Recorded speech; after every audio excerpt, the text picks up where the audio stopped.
चलिए, तो देखिएगा, कल हमने टॉपिक कवर किया था कंप्यूटर का वर्गीकरण, ठीक है।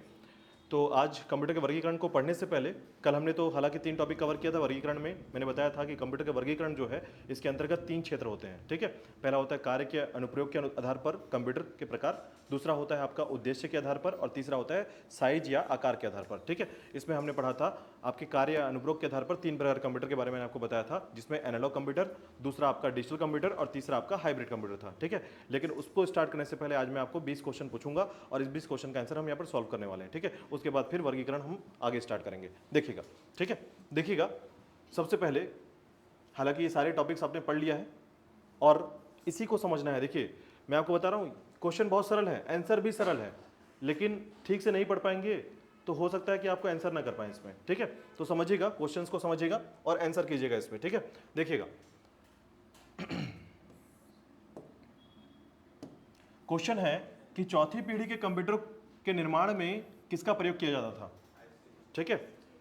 तो देखिएगा, निर्वात ट्यूब, ट्रांजिस्टर, आईसी, चिप्स या फिर सूक्ष्म संधारित्रों का, ठीक है। समझिएगा, प्रथम पीढ़ी के जो कंप्यूटर थे उस समय वैक्यूम ट्यूब का प्रयोग किया गया है, ठीक है। यानी जो फर्स्ट जनरेशन की कंप्यूटर है,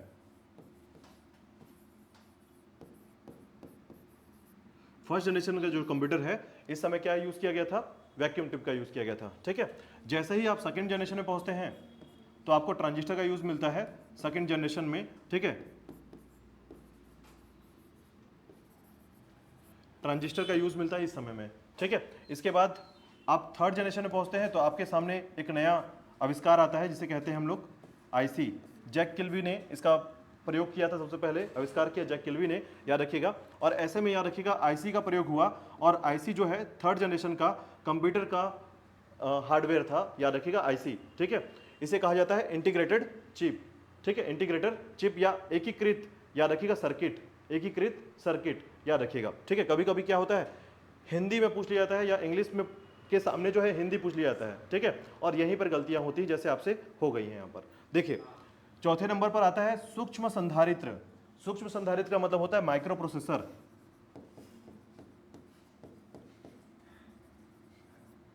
और चौथी पीढ़ी में प्रयोग में लाया गया था माइक्रो प्रोसेसर, याद रखिएगा, ठीक है।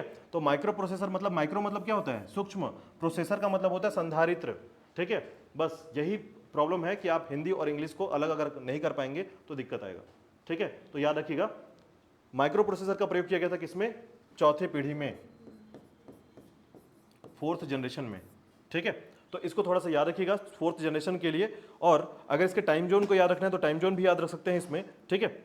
इसके टाइम जोन को देखिएगा, कौन कौन से टाइम जोन पे स्टार्ट हुआ था ये, तो याद रखिएगा 1946 से लेकर 1946 से लेकर 59 तक में आपका, ठीक है, 56 तक का लगभग, ठीक है। तो 59 से लगभग जो है 56 तक का ये टाइम चला था, याद रखिएगा। 46 से आप इसको 59 ही रखिएगा, 59 कर लीजिएगा, 46 से 59, 59 से फिर यह चलता है आपका 65 तक, सेकेंड जनरेशन, 59 से 65, ठीक है। और थर्ड जनरेशन का जो समय है वो है आपका 65 से 71 का। और फोर्थ जनरेशन है आपका फोर्थ जनरेशन है जो आपका, वो है आपका 71 से लेकर 80 तक, ठीक है। ये 4 जनरेशन याद रखिएगा। और 80 के बाद से लगातार जो जनरेशन चालू हो चुका है वो 5वां जनरेशन है, और अब तक अभी लगातार क्या चल रहा है, 5वां जनरेशन चल रहा है, ठीक है। तो इसको क्रम को याद रखिएगा, निर्वात ट्यूब का प्रयोग कहाँ हुआ था, ट्रांजिस्टर का प्रयोग कहाँ हुआ, आईसी चिप कहाँ हुआ, और सूक्ष्म संधारित्र यानी माइक्रो प्रोसेसर कहाँ पर लाया गया है, ठीक है। चलिए नेक्स्ट देखिएगा। इसके बाद दूसरा क्वेश्चन है, ऑटोमेटिक कैलकुलेटर किस पीढ़ी के उदाहरण है। ऑटोमेटिक कैलकुलेटर किस पीढ़ी के उदाहरण है,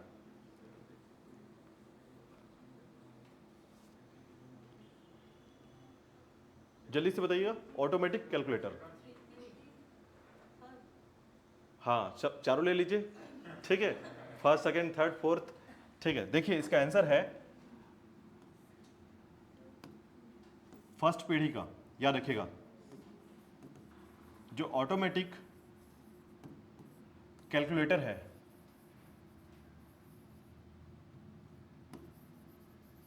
ठीक है, ऑटोमेटिक कैलकुलेटर है, ये फर्स्ट पीढ़ी में बनाया गया था, ठीक है। ऑटोमेटिक कैलकुलेटर याद होगा आपको, ऑटोमेटिक इंजन के तौर पर इसका डेवलप किया गया था, ठीक है। तो सबसे पहले देखिए, पीढ़ी में तो कंप्यूटर आ गया ना, इसमें आपने बताया था, मैंने आपको कुछ फुल फॉर्म भी बताए थे मैंने, ऑटोमेटिक कैलकुलेटर के नाम से, किसी ने पूछा भी था क्वेश्चन, ठीक है। तो यूनिवेक और यूनिएक ये आपके कैलकुलेटर के तौर पे डेवलप हुआ था, ठीक है। तो कंप्यूटर आप बार बार उसका आंसर क्या कर रहे थे, कंप्यूटर के तौर पर कर रहे थे, एक्चुअल में वो क्या था, कैलकुलेटर था, ठीक है। तो याद रखिएगा पहले पीढ़ी का आंसर इसका, ठीक है। तो पहले पीढ़ी में ऑटोमेटिक कैलकुलेटर बनाया गया था, ठीक है। चलिए दूसरा क्वेश्चन देखिए, थर्ड नंबर का क्वेश्चन देखिएगा जल्दी से। IBM 7094 और IBM 1620 किस पीढ़ी के उदाहरण हैं, ठीक है। आपके एग्जाम में पूछा गया है, आपको बता देता हूं मैं ये, ठीक है। ये रेलवे के एग्जाम में पूछा गया है, ठीक है। जल्दी से बताइएगा, IBM 7094 और IBM 1620 किस पीढ़ी का उदाहरण है।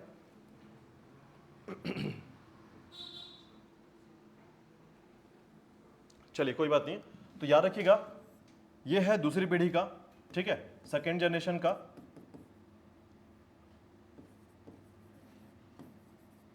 सेकेंड जनरेशन का उदाहरण है, याद रखिएगा IBM, ठीक है।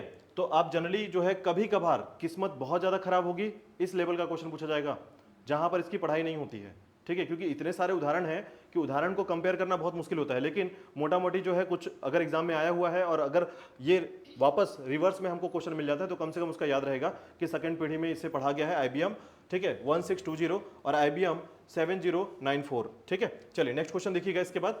इसके बाद है कंप्यूटर किस माध्यम से आंकड़ों को ग्रहण करता है। आउटपुट, इनपुट, अ और ब और आकार, यानी कंप्यूटर जो है किस माध्यम से, ठीक है, आंकड़ों को ग्रहण करता है।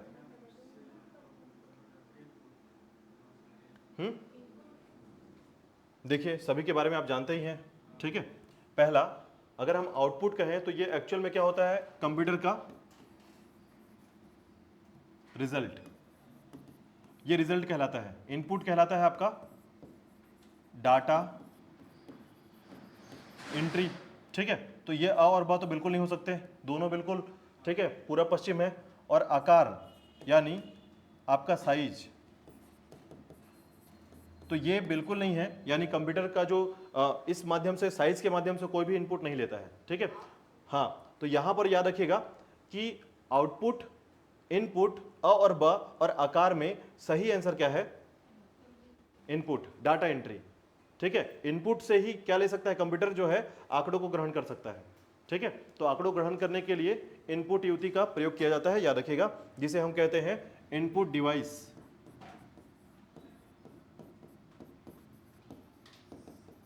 इनपुट डिवाइस, ठीक है, जिससे कंप्यूटर जो है एंट्री करता है, एंट्री लेता है। चलिए नेक्स्ट क्वेश्चन देखिएगा। इसके बाद कंप्यूटर की शक्ति मापी जाती है बीट, बाइनरी, डिजिट। इंपॉर्टेंट है, IMP कर लीजिएगा, पहले से ही व्यापक में पूछा गया था, ठीक है। बीट में, चलिए देखते हैं आगे आंसर क्या है। और भी बताइए जल्दी से कि कंप्यूटर जो है, यह कंप्यूटर की शक्ति को किससे मापा जाता है।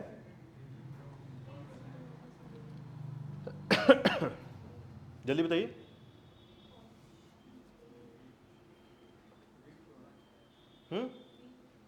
बीट होता क्या है, पहले ये बताइए मुझे।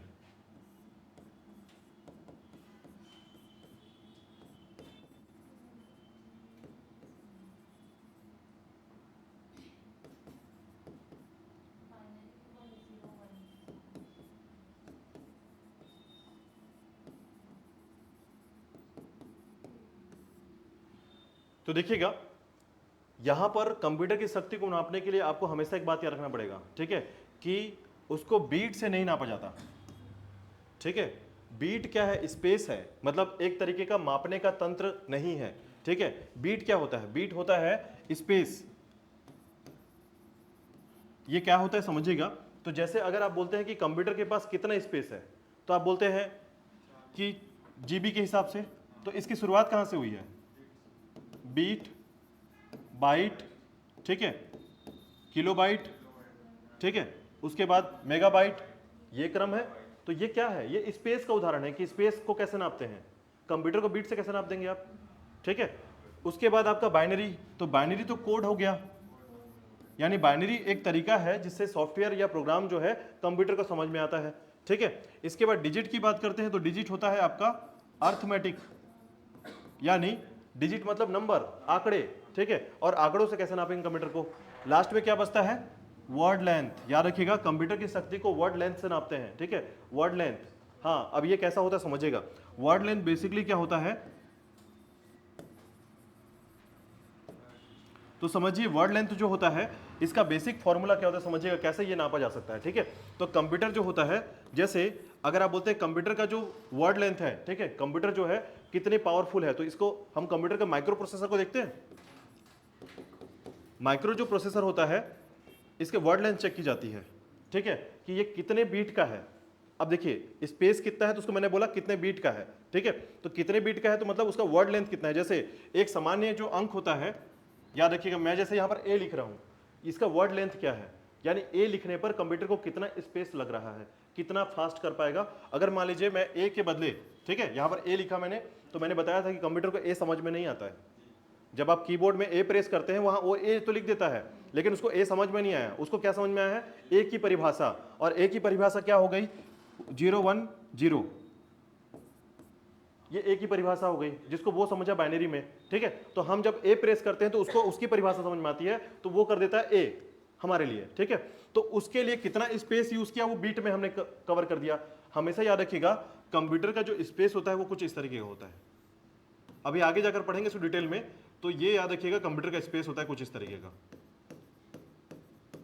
तो माइक्रो प्रोसेसर जो होते हैं इनका भी एक वर्ड लेंथ होता है, ठीक है, माइक्रो प्रोसेसर का वर्ड लेंथ होता है। और ऐसे में कंप्यूटर की जो शक्ति होती है वो मैटर करती है उसके वर्ड लेंथ पे, ठीक है। वर्ड लेंथ मतलब शब्दों की लंबाई या परास की लंबाई, ठीक है। और ऐसे में वो कंप्यूटर की जो पावर है उस पावर को बताता है। जैसे देखिए अधिक से अधिक, जैसे मान लीजिए सुपर कंप्यूटर है, तो सुपर कंप्यूटर में इसकी लंबाई या परास होगी बहुत ज्यादा होगी। जैसे अभी आपने सुना होगा कैश मेमोरी, देखा होगा कैश मेमोरी जिसे कहते हैं। आप कितना सुने हैं कैश मेमोरी कितना होता है, मतलब एक कंप्यूटर के अंदर कैश मेमोरी कितना होता है? तो मैक्सिमम होगा आपका 1.3 MB, इतना कम, ठीक है। और इससे ज्यादा अधिक होगा तो 2.13 MB। तो MB में मतलब एक गाना तक नहीं डाल सकते, इतनी मेमोरी नहीं होती इसमें, ठीक है। लेकिन सुपर कंप्यूटर में यही GB में होती है। यही है आपका वर्ड लेंथ, ठीक है। मतलब वर्ड लेंथ बेसिकली वह मेमोरी होती है या वह स्थान होता है जिससे कंप्यूटर की स्पीड या शक्ति को नापा जाता है, ठीक है। तो वर्ड लेंथ को याद रखिएगा, वर्ड लेंथ इसकी पावर को नापने का एक तरीका है सॉरी, ठीक है। तो याद रहेगा वर्ड लेंथ। चलिए नेक्स्ट क्वेश्चन देखिएगा। इसके बाद देखिएगा उच्च क्षमता वाले माइक्रो प्रोसेसर कौन से हैं? Pentium, Pentium pro, Pentium 2, Pentium 3, Pentium 2 या इनमें सभी? पहले तो ये बताइए पेंटियम किस पीढ़ी का कंप्यूटर बनता है? अगर आपको ये याद होगा ना तो आप आंसर कर देंगे।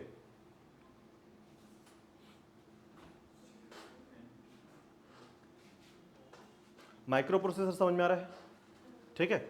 माइक्रो, देखिए मैं आपको एक बात समझाता हूँ, थोड़ा सा आपको इसको समझने के लिए एक बात समझना होगा कि कंप्यूटर जो होता है ना, इसका हर एक पार्ट ना बहुत इंपॉर्टेंट होता है। ये हम CPU की बात कर रहे हैं, तो CPU में एक मदरबोर्ड होता है, ठीक है, जो कि आपके एग्जाम में पूछा गया था कि CPU के अंदर जितने भी डिवाइस होते हैं उनको इंटरकनेक्ट करने के लिए आपको क्या यूज करना पड़ता है? मदरबोर्ड यूज करना पड़ता है। मदरबोर्ड में एक उसका मस्तिष्क होता है, एक स्पेस होता है, उसी स्पेस में आपको लगता है माइक्रो प्रोसेसर।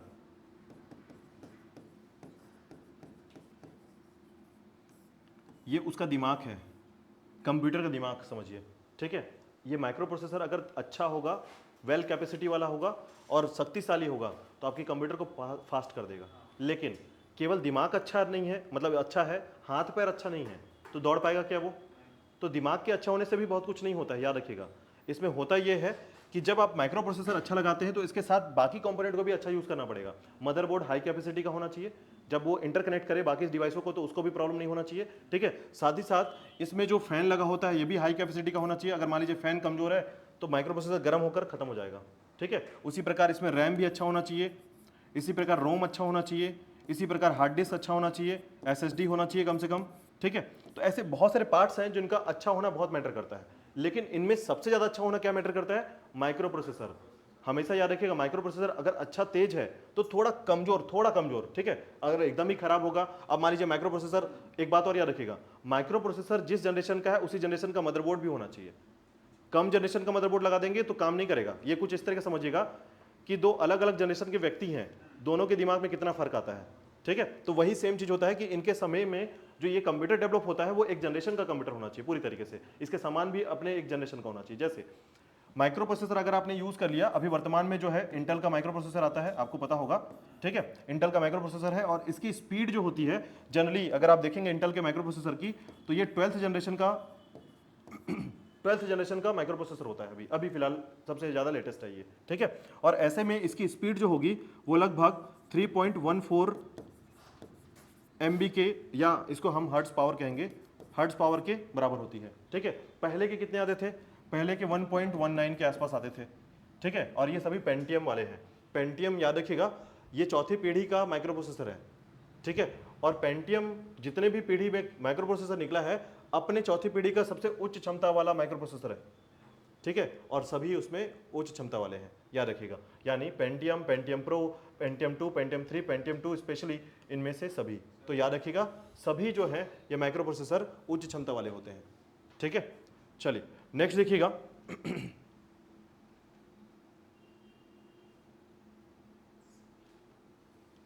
चलिए नेक्स्ट क्वेश्चन देखिएगा नेक्स्ट क्वेश्चन है, डेटाबेस मैनेजमेंट सिस्टम में डेटा की सामग्री और स्थिति किसके द्वारा परिभाषित की जाती है, ठीक है। डेटाबेस मैनेजमेंट के लिए आपको बता दो, जिसने भी पीजीडी से पढ़ा है इस सब्जेक्ट को पढ़ा होगा, ठीक है। इसको कहते हैं हम लोग डीबीएमएस, डाटाबेस मैनेजमेंट सिस्टम, ठीक है। पीजीडीसीए का एक सब्जेक्ट है पूरा का पूरा ये, ठीक है। चलिए बताइए, आंसर कीजिए जल्दी से कि डेटाबेस मैनेजमेंट सिस्टम में डेटा की सामग्री और स्थिति किसके द्वारा परिभाषित की जाती है? मेटा डेटा, सब डेटा, सीक्वेंस डेटा या मल्टी डायमेंशनल डेटा?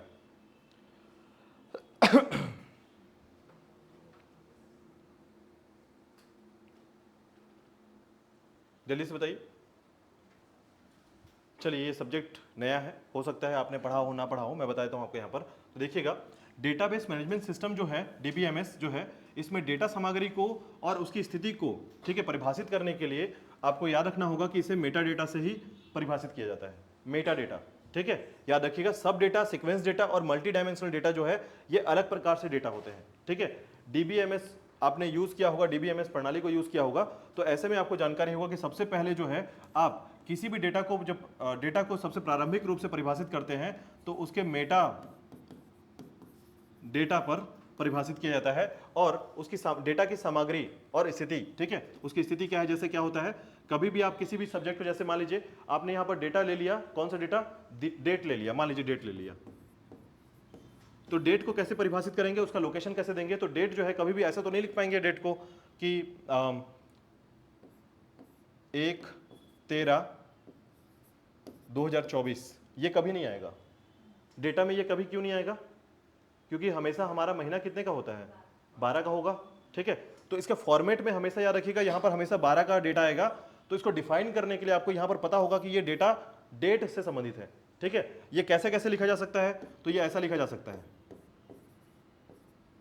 जहां पर आपका मंथ, डेट और ईयर हो सकता है, ये जस्ट अपोजिट होगा। तो जितने बार इसका प्लेटफॉर्म चेंज होता रहेगा, ये सब मेटा डेटा में डिफाइन होता है, ठीक है। तो ये जितने प्रकार के, मान लीजिए करेंसी यूज कर रहे हैं आप, करेंसी मतलब पैसा यूज कर रहे हैं, तो पैसा या जो ये साइन आपको दिखेगा उसमें आपको मान लीजिए कि पॉइंट के बाद सिर्फ 2 डिजिट का डेटा चाहिए, तो यहां पर आपको 2 रुपए इस तरीके से दिखेगा, ठीक है। तो इसका मतलब यह है कि डीबीएमएस में जो डेटा प्रणाली होती है उसको डिफाइन करने के लिए आपका मेटा डेटा जो है इसका प्रयोग किया जाता है, ठीक है। वहीं पर इसको डिफाइन किया जा सकता है कि ये जो है कौन से प्रकार का डेटा है। करेंसी यूज कर रहे हैं, करेंसी डेटा अलग होगा, डेट का डेटा यूज करेंगे वो अलग होगा, ठीक है। जितने भी टाइप्स ऑफ डेटा का प्रकार है, जितना भी, जैसे देखिए इंटीजर जो प्रकार होता है, बुलियंस प्रकार होता है, ठीक है, फ्लोट प्रकार होता है। तो ऐसे में इंटीजर टाइप जो होते हैं, नंबर जो होते हैं, ठीक है, उसको प्रयोग करने के लिए आपको यह तय करना पड़ेगा क्या उसको करेंसी में लिखना चाहते हैं आप। करेंसी लिखेंगे तभी जाकर वो डायमेंशन दशमलव प्रणाली में आएगा, ठीक है। मान लीजिए आपको लिखना है 524 रुपए 75 पैसे, इसको सामान्य डेटा में नहीं लिख सकते आप करेंसी में लिखने के लिए आपको पॉइंट के 2 पॉइंट पर जाना पड़ेगा, डिजिट जाना पड़ेगा, ठीक है। सामान्य करेंसी, सामान्य प्रणाली में आप नहीं लिख सकते हैं, ठीक है। और आपको यहाँ पर शो करेगा करेंसी, तो ऐसे में करेंसी लिखने के लिए करेंसी वाले डेटा में जाना पड़ेगा आपको, ठीक है। तो हर प्रकार के डेटा के लिए आपको अलग अलग से उसको डिफाइन करने के लिए मेटा डेटा में जाना पड़ता है, याद रखिएगा, ठीक है। बाकी सब डेटा, सीक्वेंस डेटा और मल्टी डायमेंशनल डेटा जो है अलग प्रकार की डेटा प्रणाली होती है, जो कि मेटा डेटा प्रणाली के बाद आता है, ठीक है। जैसे मान लीजिए मैंने लिया डेट, तो डेट के बाद, मैं डेट के बाद डिफाइन जब करूंगा तो मैं लूंगा सब डेटा, इसके बाद का डेटा, जिसको सब डेटा कहा जाता है, ठीक है। तो जैसे मान लीजिए कि अगर एक एग्जांपल के तौर में बता रहा हूं, जैसे कि एक छोटा सा फॉर्म भरते हैं आप कि मैं जो है गवर्नमेंट एग्जाम में जाना चाहता हूं, आप ऐसा बोलेंगे, तो ये हो गया मेटा डेटा, ठीक है, ये मेटा डेटा। तो गवर्नमेंट जॉब के कौन से एग्जाम में, तो आप बोलेंगे मैं पटवारी बनना चाहता हूं, तो ये हो गया सब डेटा, ठीक है। पटवारी के बराबर और कौन कौन से एग्जाम है, वो होगा सीक्वेंस डेटा, ठीक है। और पटवारी के साथ अगर आप पीएससी की तैयारी कर लेते हैं तो आप बोलेंगे डायमेंशनल डेटा, ठीक है। कॉन्सेप्ट समझ में आ रहा है? तो यही बस एक तरीका है जिसमें समझिएगा कि सभी डेटा के प्रकार अलग अलग होते हैं, ठीक है। तो पहला जो डेटा होता है उसे हम मेटा डेटा कहते हैं, ठीक है। चलिए नेक्स्ट देखिएगा, नेक्स्ट क्वेश्चन है, किसी कारोबार में ग्राहक इन्वेंट्री तथा पेरोल रिकॉर्ड सबसे अच्छी तरह कौन से फाइल में स्टोर किए जा सकते हैं? डेटाबेस में, वर्कशीट में, दस्तावेज में, प्रेजेंटेशन में। ये सभी एक ना फाइल का नाम है, याद रखिएगा, जिस भी सॉफ्टवेयर का यूज करेंगे उसके फाइल का नाम है ये, ठीक है। जल्दी से बताइएगा।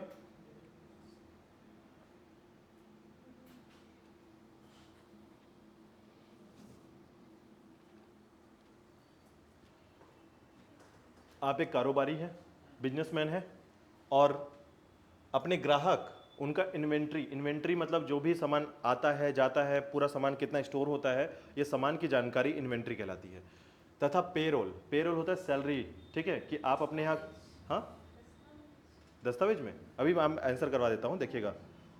तो ऐसे में पेरोल होता है सैलरी स्लिप, सैलरी मतलब आप उनको सैलरी भी देते हैं, जो आपके अंडर काम करते हैं जो है, ठीक है, वो सैलरी काम करते हैं। तो इन सब रिकॉर्ड को आप कौन से फाइल में स्टोर करना सबसे बेहतर समझ पाएंगे, ठीक है। अब देखिएगा, आपका यहां है प्रेजेंटेशन, इसे कहते हैं हम लोग, इसे कहते हैं पावर पॉइंट, ठीक है, प्रेजेंटेशन। दस्तावेज ये होता है डॉक्यूमेंट, वर्ड, ठीक है, आपको याद होगा एमएस ऑफिस में ये वर्ड का फाइल होता है, दस्तावेज। वर्कशीट ये है आपका, वर्कशीट क्या होता है, एक्सेल का फाइल। डेटाबेस डीबीएमएस,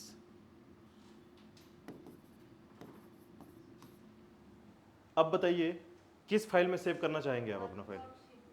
एक्सेल में सेव करना चाहेंगे? सोचिए, एक्सेल का जो फाइल होता है ना, ये कभी भी आपको पेरोल नहीं देगा, पेरोल नहीं देता, सैलरी नहीं देता ये, ठीक है। सैलरी को समझिएगा कि यदि मैं ऐसा कर दूं कि, अच्छा एक बात समझिएगा, मैं आपको एक तो बहुत सरल सा बात समझाता हूं। एमएस ऑफिस क्यों बनाया गया था? देखिए एमएस ऑफिस, एमएस ऑफिस में ना बहुत सारे सॉफ्टवेयर बनाए गए थे, ये सॉफ्टवेयर का समूह है, इसको प्रोग्राम कहते हैं, ठीक है। सॉफ्टवेयर का समूह है, एप्लीकेशन है ये, ठीक है। और इसमें क्या क्या सॉफ्टवेयर आता है तो याद रखिएगा, इसमें आता है वर्ड, एक्सेल, इसके अलावा एक्सेल के बाद आपका आउटलुक, पीपीटी, ठीक है। इसके अलावा जो है एक आता है इसमें डीबीएमएस, ठीक है, डीबीएमएस या आरडीबीएमएस भी इसी में आता है, याद रखिएगा। तो Word, Excel, Outlook, PPT, DBMS, ठीक है। अब बताइए मुझे कि एमएस ऑफिस का यूज करना है आपको, और ऐसे में अब एक बात समझिएगा, जैसे फोटोशॉप का नाम सुना है आप लोगों ने? फोटोशॉप जिसमें आप अपना चेंज कर लेते हैं हुलिया पूरा तरीके से, ठीक है। तो ये फोटोशॉप हो गया, समझिए, ये हो गया फोटोशॉप। और एक आपने कोरल का नाम सुना है? कोरल डिजाइन नाम नहीं सुना है तो कोई बात नहीं, देखिए कोरल डिजाइन क्या होता है, ये सबसे ज्यादा हाईली हैवी सॉफ्टवेयर है जो कि डिजाइनिंग का काम करता है, एनिमेशन में काम कर सकता है, पॉम्पलेटिंग का काम कर सकता है। जो आपने देखा होगा, जो भी प्रोडक्ट आप खरीदते हैं, जैसे पार्ले जी खरीदा बिस्किट, बिस्किट का बाहरी कवर किससे बना है? इसी से बनता है, ठीक है। वो डिजाइन जो होता है पूरी तरीके से, नवरत्न तेल खरीद लीजिए, तेल का जो कवर बना है पूरा प्लास्टिक, जो उसका जो कवर बना हुआ है, उस पर जो डिजाइन बना हुआ है वो पूरी तरीके से इसी से बनता है, ठीक है। अब बताइए, अगर मैं कोई प्रोग्राम बना रहा हूं, जो कि मैं बेचने का कोई सामान बना रहा हूं, मैं फोटोशॉप में काम करूंगा कि कोरल में काम करूंगा? कोरल में काम करूंगा। सेम चीज यहां पर समझिएगा, यदि मैं डेटा का काम कर रहा हूं तो डेटा का काम है, ये डेटा है कारोबारी का, ग्राहक, ग्राहक यानी कस्टमर हो गया, इन्वेंट्री हो गया आपका, और पेरोल हो गया, ये सभी इतना महत्वपूर्ण डेटा है, इसको आप एक्सेल में डाल देंगे? सोचिए, देखिए एक्सेल में डालेंगे तो पूरा गड़बड़ हो जाएगा। हालांकि वो भी एक डेटा का काम कर रहा है, लेकिन मैं वही चीज बता रहा हूं, यहां पर ये एक्सेल है और ये डीबीएमएस है, बात समझ में आ रही है कि इसको जब आपको डेटा का ही काम करना है तो डीबीएमएस में जाना चाहिए, डेटाबेस में जाना चाहिए। आपको सेव क्या करना है, डेटा, और बेस है उसका, यानी आपको कस्टमर का नाम जानना होगा, उसका जो कितना सामान आपके यहाँ से लेके जाता है हर महीने वो याद रखना पड़ेगा, ताकि आप कंपेयर करें कि इस महीने जो है कम लेकर गया, आपको पैसे की कमी हुई है कहीं ना कहीं, तो वो सब चीज जानकारी कौन दे पाएगा, ये दे पाएगा। एक्सेल में तो आपका दिमाग खराब हो जाएगा इसमें आप डेटाबेस डालेंगे तो, ठीक है। अब सोचिए एक्सेल में आपको हर चीज खुद से चेक करना पड़ेगा, मतलब पागल हो जाएंगे उसके लिए, ठीक है। ये कुछ इस तरीके से समझिए कि आपका कोरल का काम आप फोटोशॉप से करना चाहते हैं, दोनों फोटो पे काम कर रहा है। देखिए उसी प्रकार एक्सेल भी डेटा में काम करता है, डेटाबेस भी करता है, लेकिन डेटाबेस को डेवलप इसीलिए किया गया था कि वो इस तरीके के काम को कर सके, ठीक है। तो ग्राहक, इन्वेंट्री, पेरोल के लिए कौन काम कर रहा है? अभी आपको लास्ट में मैं अभी सॉफ्टवेयर दिखाऊंगा डेटाबेस मैनेजमेंट सिस्टम होता क्या है, देखिएगा। उसको जब आप डेवलप करेंगे, बनाएंगे ना, तो उसके सॉफ्टवेयर में आपको पता चलेगा कि ये हाईली डेटाबेस के लिए बनाया गया एक सॉफ्टवेयर है। एक्सेल को डेटाबेस के लिए प्रॉपर नहीं बनाया गया है। एक्सेल जो बनाया गया है वो एक्चुअल में सीट के लिए, वर्क सीट के लिए बनाया गया है। जैसे वर्क सीट क्या होता है, तो जैसे मान लीजिए आप बेसिक स्कूल का एक बच्चे लोग का एक लिस्ट आउट तैयार करना चाहते हैं, ठीक है। लिस्ट में क्या रहेगा, अल्फाबेट्स रहेंगे कि ए से बी लेकर जेड तक लेकर कितने बच्चे का असेंबली जो है उनका, जैसे ए से स्टार्ट करके, अब मान लीजिए किसी का भी एडमिशन होता है तो ऐसा तो नहीं कि ए वाले पहले आएंगे बी वाले पहले आएंगे, सबका एडमिशन हो गया। अब उसके एडमिशन के बाद उनका रिकॉर्ड तय करना पड़ेगा, उनका रोल नंबर आप कैसे तैयार करेंगे, तो आप बोलेंगे कि ए वाले पहले, बी वाले बाद में, सी वाले, ये एक्सेल देगा आपको। इसके लिए आपको डीबीएमएस में जाने की जरूरत नहीं है। जो आपको लाइट काम करना है तो एक्सेल में काम करेंगे, वो भी डेटा का काम हुआ, ठीक है। और यहां पर आपको ये बताएगा कि ये जो ए व्यक्ति है ये कौन सी क्लास में है और साथ ही साथ कितने वर्ष का है। तो ये एक्सेल में आप बिल्कुल छान करके इसको फिल्टर लगा करके कर सकते हैं ऐसा। लेकिन डेटाबेस के लिए आप इतना हाईली जो सिस्टमेटिक जो चीज है, जैसे ग्राहक का हर एक नॉलेज, एड्रेस से लेकर उसका हर एक चीज जानना है आपको, इस महीने कितने का खर्चा किया उसने, तभी तो आपको पता चलेगा ना कि ये ग्राहक आपके लिए कितना इंपॉर्टेंट है, ठीक है। मतलब उसको धारी देने लायक है भी कि नहीं है, या फिर जो आपका यहाँ पर आपके यहाँ जो काम करने वाले व्यक्ति हैं उनका सैलरी कितना बन रहा है और कितना गैप है, ये सब यहाँ पर कैसे बनाएंगे एक्सेल में। इसको हालत खराब हो जाएगी इसमें बनाते बनाते, मतलब आप समझिए कि यहीं पर बैठे रह जाएंगे एक्सेल में ही। तो उसको बनाया गया है आपके डेटाबेस मैनेजमेंट सिस्टम से। इसको इसलिए बोला था डेटाबेस मैनेजमेंट सिस्टम, पूरा मैनेजमेंट कर देगा आपका, पूरा कंपनी चला देगा अकेले, ठीक है। तो ये कंपनी चलाने के लिए आपको जिस बड़े सॉफ्टवेयर की जरूरत है वो डेटाबेस मैनेजमेंट है, याद रखिएगा। छोटे चीजों के लिए आप एक्सेल का यूज कर सकते हैं। एक्सेल एक छोटा प्लेटफॉर्म है जहां पर आप बेसिक जानकारी रखते हैं, ठीक है। उसके एक्सेल का जो काम करेंगे आप, उसमें आप पूरी कंपनी कैसे चला लेंगे सोचिए, ठीक है। तो उसमें कंपनी नहीं चल पाएगी, उसके लिए आपको डेटाबेस में जाना ही पड़ेगा, अपने डेटाबेस को मजबूत करना पड़ेगा, ताकि आप ये बता पाए कि अच्छा आपने नोटिस किया होगा, आप किसी भी जगह पर आजकल कोई भी सामान लेते हैं, आपका नंबर ले लेते हैं, वो बोलता है कि उसके बाद मैसेज आना चालू हो जाता है, ठीक है। वो एक्सेल में लिखेगा आपका नंबर, सोचा है आपने, वो डेटाबेस में लिखता है अपना, ताकि आपका डेटाबेस वो तैयार कर लेता है। और देखिएगा वो डेटाबेस यहाँ से निकलकर कहाँ कहाँ नहीं भेज देता है उसको, और उसके बाद जो है हर जगह से मैसेज आता है, जियो, रिलायंस, दुनिया भर के बिग बाजार, दुनिया भर से मैसेज आना चालू हो जाता है कि अभी ये ऑफर है, वो ऑफर है, दुनिया भर देखिए ऑफर। तो ये एक्सेल में लिखकर तो नहीं आया था, ठीक है। ये इंटरकनेक्ट होता है, इसको बोलते हैं रिलेशनशिप इंटरकनेक्शन, ठीक है। तो ऐसे में आप याद रखिएगा, जब भी ऐसे में डेटाबेस में, जैसे मान लीजिए आपको ये कंपनी ये तय कर लेता है कि एक साल में आप बस 10,000 रुपये का खर्च करते हैं, ठीक है। लेकिन अचानक से आपने ऐसा सिर्फ 2,000 रुपये खर्च किया, इस बार कंपनी से केवल आपने 2,000 का सामान लिया, ठीक है। तो उसको पता चल जाएगा कि आप 8,000 में कहीं गैप कर दिए, आपको ना कुछ ऑफर देना चालू कर देगा। उसके बाद ऑफर आएगा आपके पास स्पेशली कि कल तक का लास्ट डेट है, इस ऑफर का यूज कीजिए, 50% डिस्काउंट है आपको, दुनिया भर की चीजें। ये कंपनी का तरीका है कि कंपनी ने इसको कैटेगरीवाइज किया, अलग कर लिया, कि ये देखा कि ये व्यक्ति जो है हर बार अपने जन्मदिन के समय कुछ सामान लेता था, इस बार नहीं लिया है, आपको जन्मदिन में एक ऑफर दे देगा तुरंत। नोटिस भी क्या होगा, हैप्पी बर्थडे करके फिर एक ऑफर, ठीक है। ये इसलिए आता है। तो डेटाबेस मैनेजमेंट सिस्टम अलग तरीके से काम करता है, याद रखिएगा। हाईली डेटाबेस को मैनेज करने के लिए आपको डेटाबेस मैनेजमेंट सिस्टम का यूज करना होता है, ठीक है। और ये सभी हाईली है, याद रखिएगा। ये आपका बिजनेस चलाते हैं, और ऐसे में ग्राहक, इन्वेंट्री और पेरोल सबसे महत्वपूर्ण चीज होता है, याद रखिए, किसी बिजनेस में, ठीक है। क्लियर है अभी, ठीक है। चलिए इसके बाद देखिएगा, नेक्स्ट है आपका डेटा रूपांतरण के साथ क्या सच नहीं है। डेटा रूपांतरण के साथ क्या सच नहीं है। एक संस्करण से दूसरे संस्करण में अपग्रेड करना, एक लेगेसी सिस्टम से डेटा प्राप्त करना, अन्य मॉड्यूल से डेटा प्राप्त करना, यह मानक इंपोर्ट प्रोग्राम का उपयोग कर सकता है, ठीक है। इसके बारे में देखिएगा,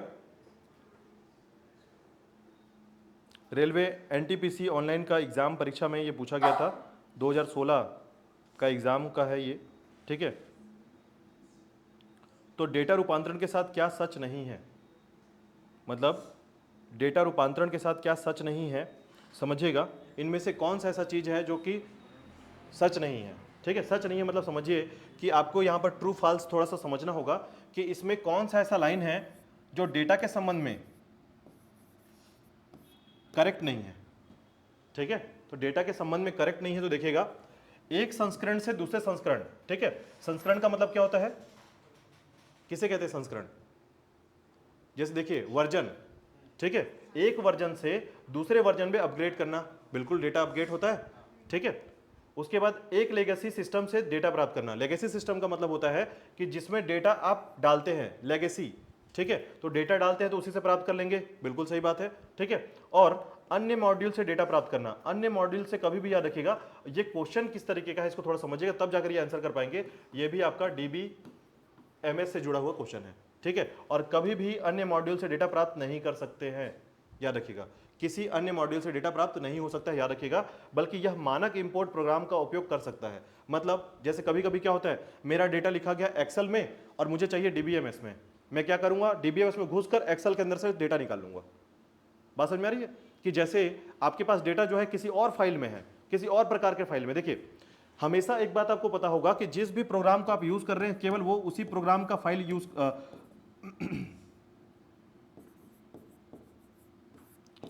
हर प्रोग्राम का एक एक्सटेंशन नेम होता है, आपको पता है एक्सटेंशन नेम जानते हैं सभी को क्या होता है एक्सटेंशन नेम? तो देखिए हर एक प्रोग्राम का जो फाइल होता है ना, इसका एक एक्सटेंशन नेम होता है। एक्सटेंशन नेम वह नेम होता है जो उस प्रोग्राम फाइल को या सुदृढ़ करता है या निश्चित करता है कि ये किस प्रकार का फाइल है। ठीक है, जैसे एग्जांपल के तौर पर देखिएगा, अगर मैं किसी भी प्रकार का एक फाइल का नाम सेव करता हूं जैसे om.doc,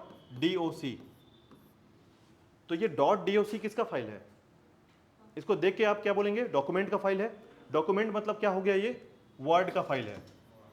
MS ऑफिस के वर्ड का फाइल हमेशा DOC से सेव होता है, याद रखिएगा। ठीक है, तो ये एक्सटेंशन नेम हो गया। जब भी मैं वर्ड का जो डॉक्यूमेंट खोलूंगा तो मुझे दिखेगा, अगर वो DOC का है तो खुल जाएगा डायरेक्ट। लेकिन अगर मैं दूसरा फाइल, अब मैं सोचिए यहां पर क्या कर दूं, यहां मान लीजिए एक फाइल लिखा गया है om.midi, MIDI, MIDI। ठीक है, ये MIDI फाइल जो होता है हमेशा याद रखिए MP3 का फाइल होता है, MP3 का, जिसको गाना सुनना है आपको। ठीक है, अब मैं गया हूं MS ऑफिस खोला, MS ऑफिस खोलने के बाद मैं जा रहा हूं वर्ड के अंदर खोला मैंने और MIDI को सिलेक्ट कर लिया। ओपन फाइल जाकर MIDI को, क्या गाना बजना चालू हो जाएगा MS ऑफिस में? नहीं बजेगा। ठीक है, कभी भी ये दोनों इंटरकनेक्ट नहीं हो सकते। ठीक है, ऐसी जगह पर देखिएगा, तब ऐसी सिचुएशन में याद रखिएगा कि अगर ऐसा कोई फाइल, ठीक है, ऐसा कोई प्रोग्राम जो दूसरे फाइल में घुसकर उसका डाटा निकाल सके, वो होता है DBMS। DBMS के अंदर दूसरे जगह के फाइल को भी जाकर निकाला जा सकता है, खोल कर देखा जा सकता है। अब एक्सेल का फाइल जैसे मान लीजिए यहां पर लिखा मैंने कि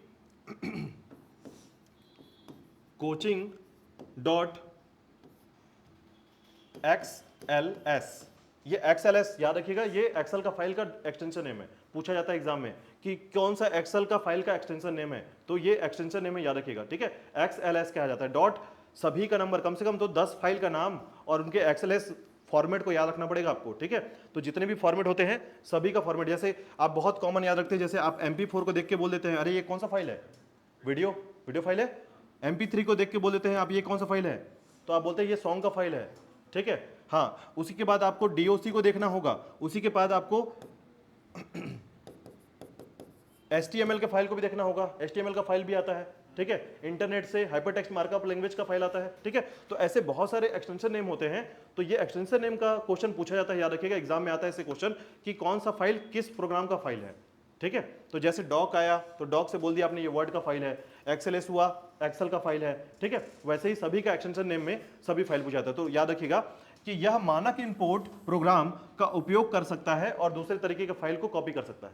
ठीक है, ऐसे में केवल क्या नहीं कर सकता, अन्य मॉड्यूल से डेटा प्राप्त नहीं कर सकता है। इसका राइट आंसर क्या है, ये C। ठीक है, याद रहेगा। चलिए नेक्स्ट क्वेश्चन देखिएगा। डेटा की इंटीग्रिटी में बाधा आने का एक कारण है, डेटा की इंटीग्रिटी में बाधा आने का एक कारण क्या है? किसे कहते हैं डेटा की इंटीग्रिटी में बाधा?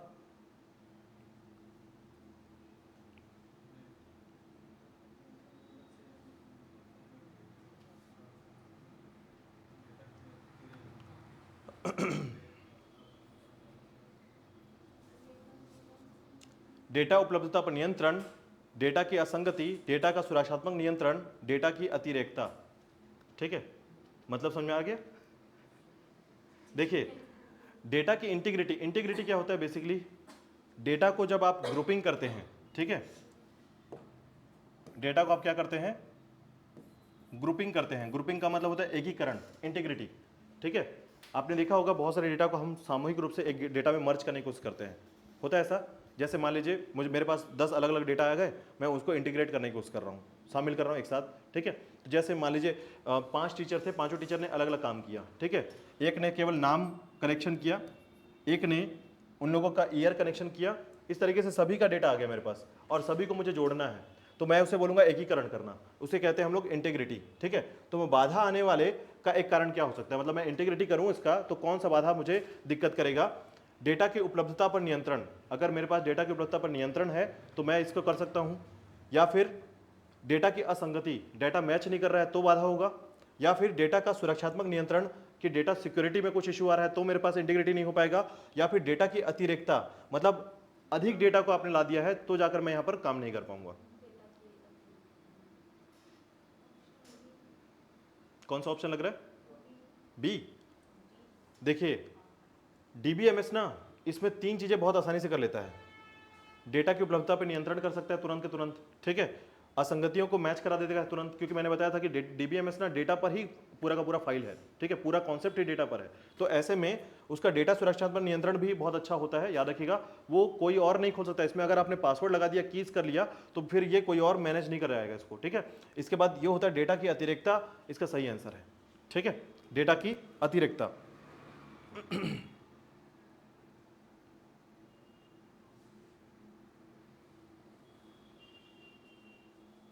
ठीक है, तो याद रखिएगा इसे कहा जाता है इंग्लिश में डेटा रेडंडेंसी, रेडंडेंसी, ठीक है। यानी इसका मतलब होता है डेटा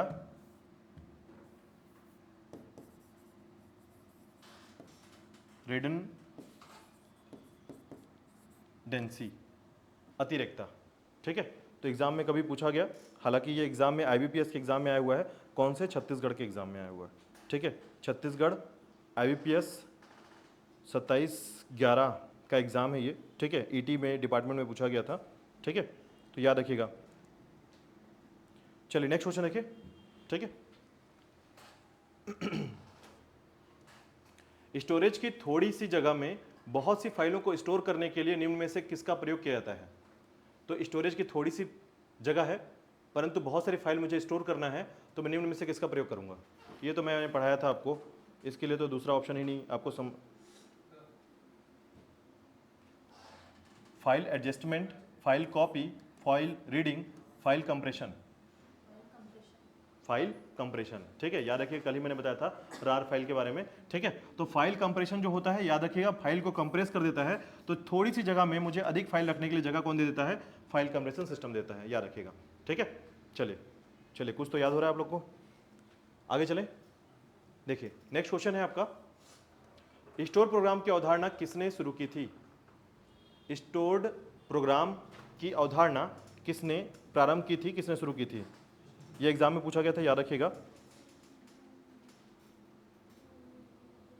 स्टोर्ड, ठीक है, प्रोग्राम की अवधारणा किसने इसकी शुरुआत की थी, और ये मैंने आपको पढ़ाया हुआ है, याद रखिएगा। मैंने पीढ़ी जब पढ़ाई थी, जनरेशन जब पढ़ाया था, तो इसमें इस क्वेश्चन का आंसर मैंने बताया था। स्टोर्ड प्रोग्राम में, या इस अवधारणा को, स्टोर्ड प्रोग्राम की अवधारणा किसने प्रारंभ की थी। ऑप्शन चाहिए तो ऑप्शन सामने, ऑप्शन ए, ठीक है। चलिए देखिएगा, स्टोर्ड प्रोग्राम जो होता है, ठीक है, स्टोर्ड प्रोग्राम का मतलब पहले समझिएगा कि वे प्रोग्राम, ठीक है, जिन्हें स्टोर किया जाता है। मतलब पहली बार जो ऐसा हुआ कि स्टोर्ड प्रोग्राम का मतलब ये हो गया कि कंप्यूटर में, याद रखिएगा, कंप्यूटर में पहले प्रोग्राम स्टोर नहीं किया जा सकता था, ठीक है, केवल बाहर से एक्सटर्नल रूप से इसका यूज किया जाता था और बाहर निकाल लिया जाता था, जैसे उबंटू आज भी ऐसा किया जाता है, ठीक है। लेकिन अब क्या किया गया कि जैसे ही, ठीक है, जॉन वान न्यूमैन आया, याद रखिएगा, जैसे ही, कब, 1940 के दशक में, 1940 के दशक में, याद रखिएगा, तब जॉन वान न्यूमैन ने क्या किया था, स्टोर्ड प्रोग्राम का कॉन्सेप्ट लाया था। स्टोर्ड प्रोग्राम का कॉन्सेप्ट लाया और इस तरीके से आपके जो मोबाइल पर प्रोग्राम स्टोर्ड होते हैं वो इसी का कॉन्सेप्ट है। ठीक है, 1940 में इसकी शुरुआत हुई थी और जॉन वान न्यूमैन जो है इसको प्रारंभिक समय में प्रारंभ करते हैं। इस कॉन्सेप्ट को स्टोर्ड प्रोग्राम कॉन्सेप्ट कहा जाता है। ठीक है, चलिए नेक्स्ट क्वेश्चन देखिएगा।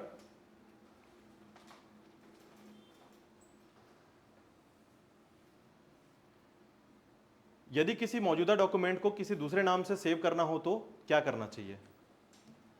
ये तो आपने प्रयोग में लाया होगा और आप सब पीजीडीसीए वाले हैं, तो मैं ये मान सकता हूं कि ये आंसर कर लेंगे तुरंत के तुरंत। अगर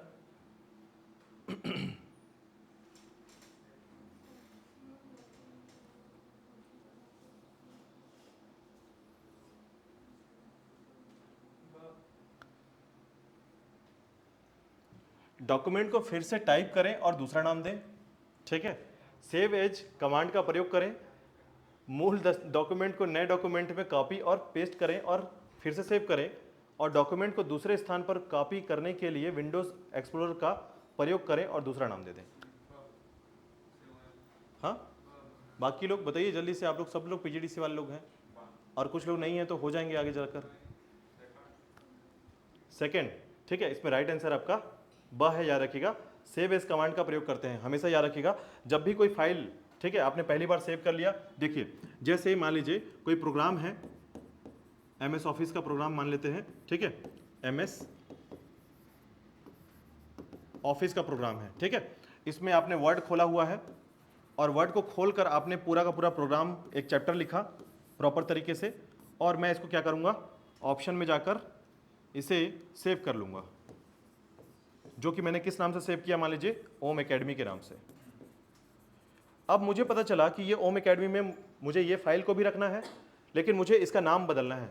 ठीक है, तो मैं क्या करूंगा, अभी तो पहले सेव कर चुका हूं मैं इसको, तो सेव करने के बाद फिर से मुझे उसी ऑप्शन में सेव में जाकर मुझे ऑप्शन नहीं मिलेगा।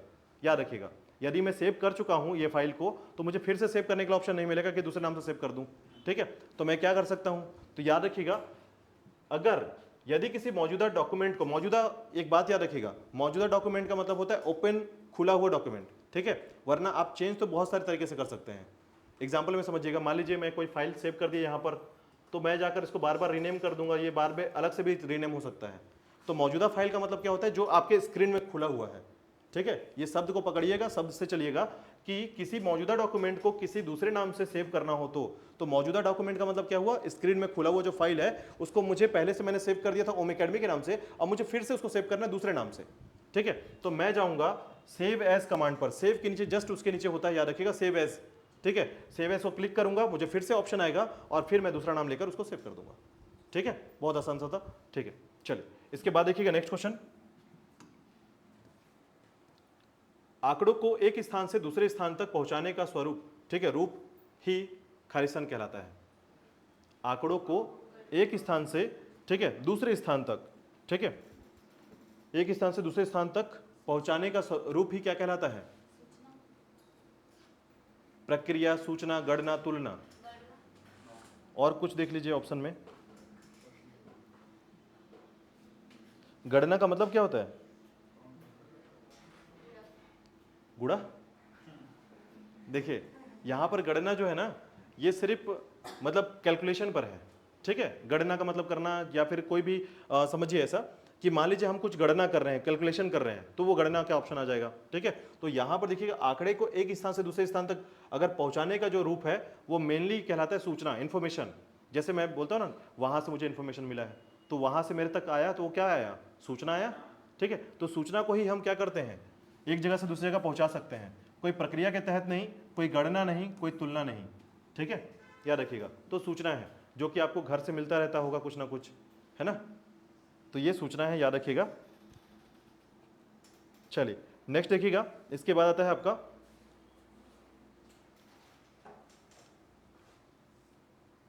वह व्यक्ति जो कंप्यूटर का इस्तेमाल करता है उसे कहते हैं सूचना, वैज्ञानिक, अभियंता, उपयोगकर्ता। हाँ, अगर आप ये नहीं बता पाते ना तो मैं आपको क्लास से भगा देता आज। ठीक है, उपयोगकर्ता। ठीक है, तो देखिए सही आंसर इसमें उपयोगकर्ता है, कंप्यूटर का इस्तेमाल करने वाले व्यक्ति कहलाता है उपयोगकर्ता। चलिए नेक्स्ट क्वेश्चन है आपका, अनुकरण एक प्रक्रिया है जिसमें, अनुकरण एक प्रक्रिया है, ठीक है, जिसमें देखिएगा प्रक्रिया पर नियंत्रण रखने के लिए कंप्यूटर का प्रयोग किया जाता है। बाद में प्रक्रिया हेतु कंप्यूटर आंकड़े एकत्रित करता है। वास्तविक भौतिक सिस्टम के सदृश क्रियाएं उत्पन्न करने के लिए कंप्यूटर सिस्टम और प्रोग्राम का प्रयोग किया जाता है। सस्ती दरों पर वास्तविक कंप्यूटर का मॉडल तैयार किया जाता है। ठीक है, तो अनुकरण एक प्रक्रिया है। अब बताइए अनुकरण क्या है? बस वही आंसर इस पे। ठीक है, अगर आप इसके आंसर को देखेंगे तो बहुत सरल सा है। व्यापम के DMRC के एग्जाम में पूछा गया था क्वेश्चन ये। ठीक है, व्यापम में पूछा गया क्वेश्चन है ये। ठीक है, चलो अनुकरण का मैं इंग्लिश मतलब बताता हूं आपको। सिमुलेशन, हाँ सिमुलेशन प्रोसेस। ठीक है, सिमुलेशन प्रोसेस कहलाता है।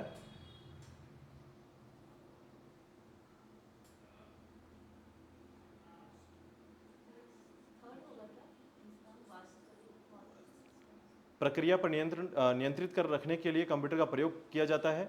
बाद में प्रक्रिया हेतु कंप्यूटर आंकड़े एकत्रित करता है। वास्तविक, देखिए एक्चुअल में अगर आप अनुकरण का मतलब जानते हैं तो सिमुलेशन प्रोसेस हो गया। तो एक्चुअल में सिमुलेशन प्रोसेस क्या है? ठीक है, सिमुलेशन प्रोसेस क्या है, अनुकरण किसे कहते हैं? तो आप ज़्यादा हिंदी मत जाइएगा वरना अनुकरण का मतलब नहीं निकाल पाएंगे। सिमुलेशन पे जाएंगे तो ही समझ पाएंगे। ठीक है, हालांकि इंग्लिश में लिखा रहेगा सिमुलेशन प्रोसेस। ठीक है, अगर किस्मत अच्छी हुई तो ऐसे में देखिएगा प्रक्रिया पर नियंत्रण करने के लिए कंप्यूटर का प्रयोग किया जाता है, तो बिल्कुल नहीं कि सिमुलेशन प्रक्रिया पर नियंत्रण करने के लिए कंप्यूटर का प्रयोग किया जाता है, तो बिल्कुल जरूरत नहीं है इसकी। ठीक है, दूसरा सिमुलेशन प्रक्रिया में प्रक्रिया हेतु कंप्यूटर आंकड़े एकत्रित करता है, तो नहीं ये भी नहीं करता वो। ठीक है, इसके अलावा देखिएगा सस्ती दरों पर वास्तविक कंप्यूटर का मॉडल तैयार करता है, तो ये भी नहीं करता। सिमुलेशन बहुत इंपॉर्टेंट प्रक्रिया है, याद रखिएगा, जो करता है कि वास्तविक भौतिक सिस्टम के सदृश क्रियाएं उत्पन्न करता है और साथ ही साथ कंप्यूटर सिस्टम और प्रोग्राम का प्रयोग किया जाता है इसमें। ठीक है, तो कंप्यूटर सिस्टम और प्रोग्राम संपूर्ण रूप से प्रयोग करके सिमुलेशन सिस्टम जो है ये प्रयोग में लाया जाता है, सिमुलेशन प्रोसेस कहलाता है। ठीक है,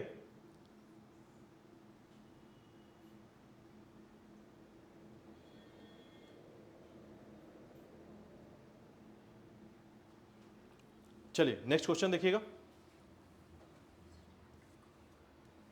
स्कूल और कॉलेज में अभिलेख तैयार करने के लिए किस प्रकार के कंप्यूटर की आवश्यकता होती है या उपयोग किया जाता है? विशिष्ट उद्देश्य, समान उद्देश्य, अ और ब दोनों, इनमें से कोई नहीं।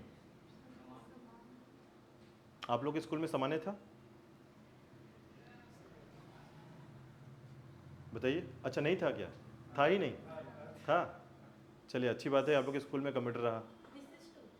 विशिष्ट उद्देश्य, कौन सा विशिष्ट उद्देश्य पूरा करेंगे आप स्कूल में? स्कूल में कोई कंप्यूटर नहीं है? अच्छा इनमें से कोई नहीं, चलिए ठीक है देखते हैं। तो याद रखिएगा कि इसका आंसर है आपका समान उद्देश्य वाले कंप्यूटर, जैसे कि यहाँ पे लिखा हुआ है ना कि कॉलेज और स्कूल के अभिलेख तैयार करना है आपको, तो आपको सामान्य उद्देश्य वाले चाहिए जिसमें MS ऑफिस एक्सेल चलता हो। ठीक है, तो सामान्य उद्देश्य वाले कंप्यूटर लगेंगे इस पे। माइक्रो कंप्यूटर, हाँ। चलिए नेक्स्ट क्वेश्चन है, विशिष्ट उद्देश्य कंप्यूटर का उपयोग किया जाता है कृषि विज्ञान में, मौसम विज्ञान में, अंतरिक्ष विज्ञान में, या फिर सभी में? सभी में। ठीक है, तो सभी में इसका आंसर होगा, राइट आंसर है इसका। ठीक है, कि सभी में इसका प्रयोग होता है, याद रखिएगा। विशिष्ट उद्देश्य जो कंप्यूटर है उसको मौसम विज्ञान के क्षेत्र में भी, अंतरिक्ष विज्ञान में भी और आपका कृषि विज्ञान में भी इसका प्रयोग किया जाता है। ठीक है, चलिए नेक्स्ट क्वेश्चन देखिएगा। निम्न में से कंप्यूटर की विशेषताएं हैं शुद्धता, गति, विश्वसनीयता और सभी। सभी, चलिए ठीक है, याद रखिएगा ये सभी, इसमें भी द ऑप्शन है। और कंप्यूटर निम्नलिखित में से कौन सा कार्य नहीं कर सकता? Executing, processing, controlling, understanding. Understanding नहीं कर पाता है?